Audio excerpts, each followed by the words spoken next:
From Divines, to Starve the Light Devyani Singh, Isis Channelings, the Eclipse Gateway, Rebirthing in the Womb of the Goddess, an Eclipse Corridor, September 7th to 21st, that will be remembered as the watershed landmark for the purification, transformation, and graduation of the divine feminine energies, especially related to the release of the womb, sexual trauma, and karma, carried in the ancestral and past life lineage, and the emergence of a brand new chapter of the feminine priestess goddess path.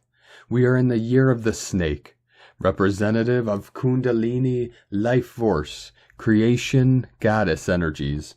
These are energies of transformation which require one to shed one's old skin in order to rebirth anew. The old skin doesn't just slip off, it needs to be rubbed against a hard surface. Friction is mandatory.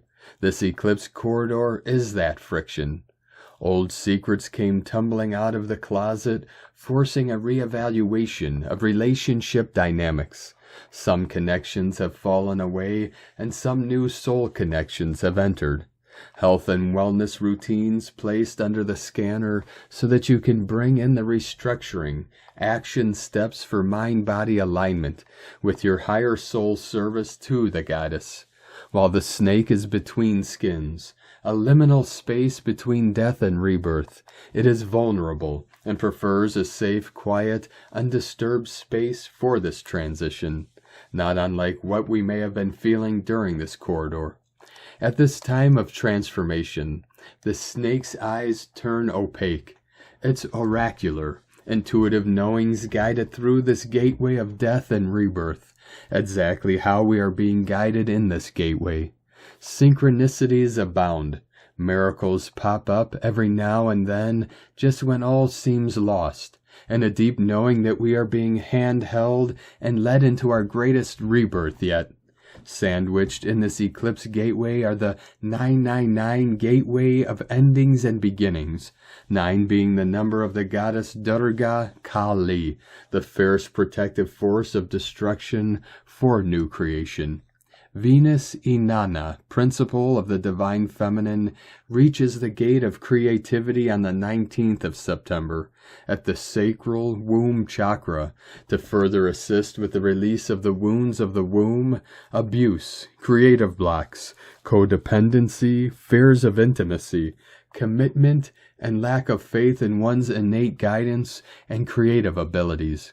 Venus Inanna is currently in the Oracle of Pythia archetype, Pisces, Aries metagoddess.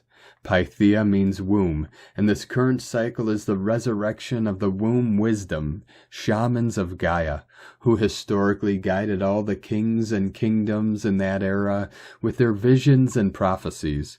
Many of us are here now as the chain breakers of the ancestral lineage to break patterns of betrayal, deception, and sexual trauma, all held in the womb root. Almost every channeling session I've had since this eclipse corridor brought in cleansing, purification, and release of sexual trauma, wounds, karma at the womb root, held in the ancestral or past life lineage.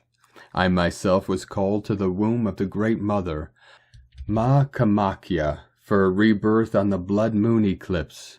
Ma Kamakya is the goddess of desires and tantra, and is worshipped as the sacred yoni womb, the mensurating goddess. The purification process I went through involved intense Kundalini heat generated in the temple of Ma Kali. My clothes were soaked in sweat in a matter of seconds as I sat there chanting her hymns, past life recalls, images of trauma, and repeated patterns of deception and abuse, trauma wounds, and cords along the matriarchal ancestral lineage, pertaining specifically to the womb and a landmark shift in my moon blood cycle. How is your throat chakra doing? The womb is closely associated with the throat. As the womb clearings take place, the throat chakra follows suit. A renewed womb needs an empowered throat chakra to carry forth the womb wisdom. I had stated earlier that the Eclipse Corridor is this divine feminine transformation, transition from the lunar moon to the solar moon, that is from the intuitive inner wisdom to spearheading foundational action for change, led by the wise women, wisdom keepers of our ancient cultural heritage and lineage. The healers bringing a revival of ancient healing practices, uniting man with earth, nature, herbs, animals. The story weavers, bringing the wisdom of ancient myth to navigate modern-day obstacles.